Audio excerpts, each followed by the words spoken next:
That's enough playing around. Let's get down to business.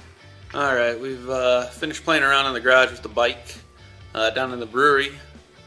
Gonna today, not a whole lot on this Homebrew Wednesday. Gonna rack over the pumpkin beer to secondary. I'm gonna keg up the third attempt at the Fat Tire clone, and this one's looking really good. Let's see what else, and that's it really. So here I'm gonna put in a couple images of the original Gravity because I forgot to put those in the last video. So let's go take a look at those. Came out, well actually before I go over to them, the numbers came out a little bit lower than what they were supposed to, but I had more work go into the fermenter than I was supposed to. Overall it gave me a brew house efficiency of like 76%. If I would have boiled a little longer, I probably would have hit my numbers spot on, both gallon and both volume and gravity wise. So with that being said, just a quick little thing with the refractometer that I'm learning more and more about, and I'm getting more efficient with using it and when to use it, is at about halfway through my boil or whatever, whenever I'm going to go put my next addition of hops into the boil, take a reading and do a little bit of simple math and figure out how far, if I'm getting close to hitting my numbers.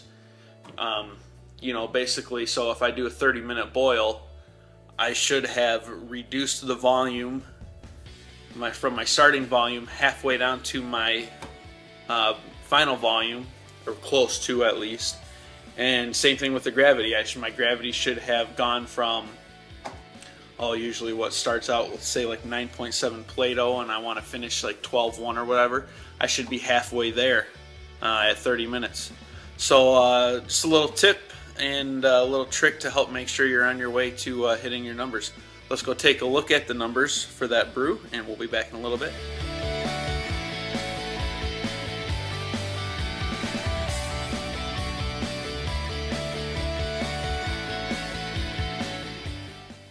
Alright, so wanted to show you this real quick after looking at the numbers.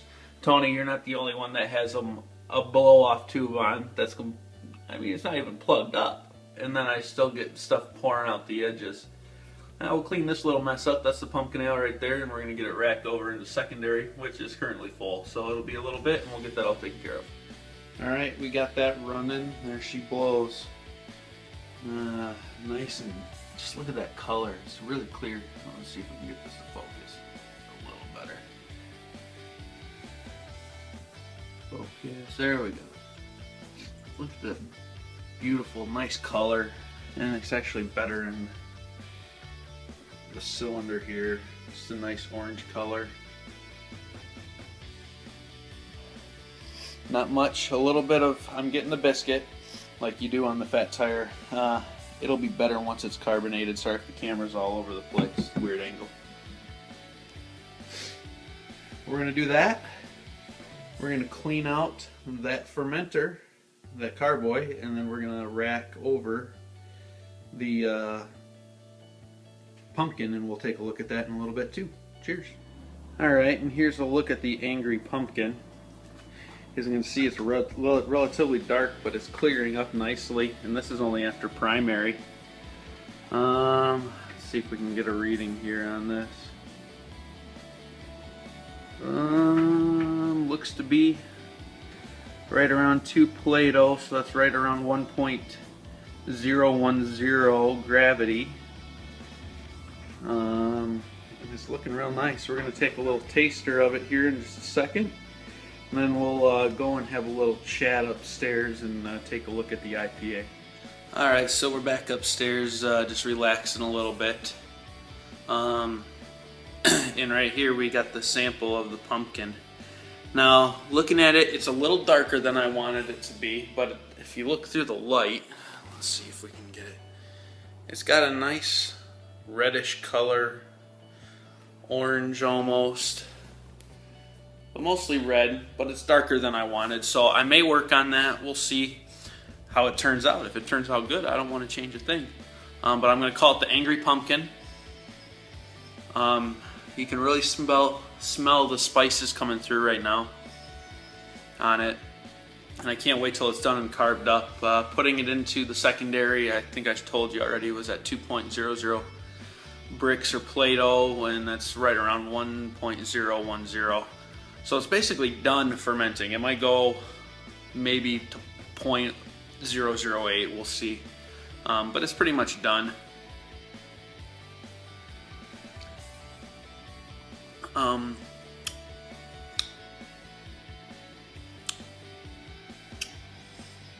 can taste the spices, I can taste the pumpkin. But I don't know if it's just my palate or what, but there's something about putting spices into the boil, even right at the end. I don't know if it's something I'm doing, if I don't like it or what, but it almost has a slight astringency. But I mean, who knows? The beer's only a week old, so it's not even done, technically, in my opinion. It's in secondary, and I'm not even going to drink it until, well, I might have some tasters of it, but not until October anyway. So it's got a little bit of sitting to do, and I found with the spice beers, if the longer you let them sit, the better they get. And that can almost be true for any beer. Age is a great thing for beers if they can handle it. Now, so yeah, that's the pumpkin anyway.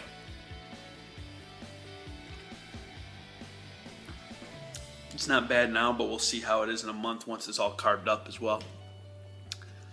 But like I said, age is good for it, so hopefully it'll help. It's going to have a good month yet. But IPAs don't always handle aging that well. And this one I kegged up last week, exactly a week in the keg. And it tastes great. It's phenomenal. It was last time I made it. It's even better this time. The honey malt really cut down the bitterness. I can't say even cut down because it's still the same IBUs, but it just rounded it out. It's a little bit more balanced. It's not like a sucker punch of bitterness to the face. You still get the grapefruit.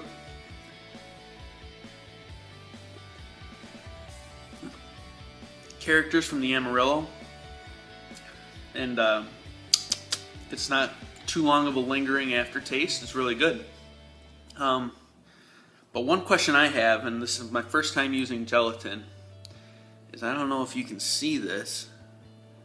Yeah, you can. There's still hop residue.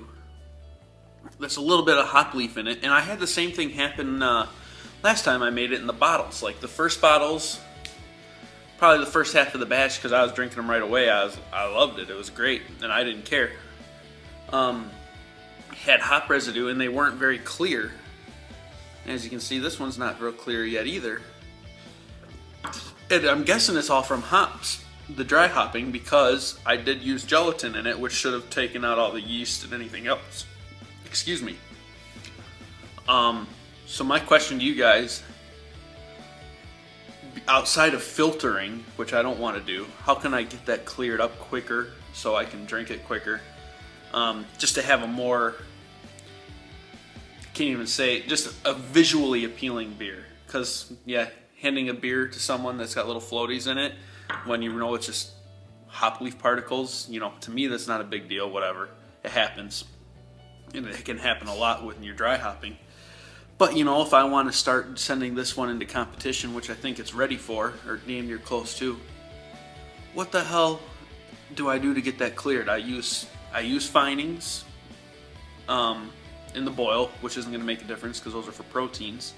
And then I use gelatin in the keg, and it didn't do anything really either. I used half a pack of gelatin and a cup of water. Should I do a full pack of gelatin? Maybe that'll help. I don't know. Hopefully you guys will have an answer for me. But anyway, I'm going to go and watch Sons of Anarchy again because I DVR'd it and I love the show. I hope everyone enjoyed it last night. If you watch it, also want to send a shout out to Homebrew Dave, 17 Brew Crew Forum. I believe the website 17crew.com. I'll double check and I'll put it down in the notes, maybe if I remember. But I used to be a member of that back in the day, and I got off of it just because I got busy with the brew tubers. Well, the brew tubers have been slow. I don't know what's going on with everyone, but it is summertime, so I think that's part of the blame. But the 17 crew is going strong, and Dave asked me if I wanted to come back, so I did, and getting going with that. So I'm on both brew tubers and 17 brew crew, and you know, just helping people out and hopefully getting help as well. The website's come a long way, and I'll put the link down in the notes section below. Just click the little more button and go and check it out. Join the community. You know, both communities, 17 brew crew community and brew tubers. You know, they're great communities, great group of guys. Almost a good majority of us do videos, so hopefully we'll see you around, and we will talk to you next time. And leave me any tips you have about getting this to clear up quicker. See ya.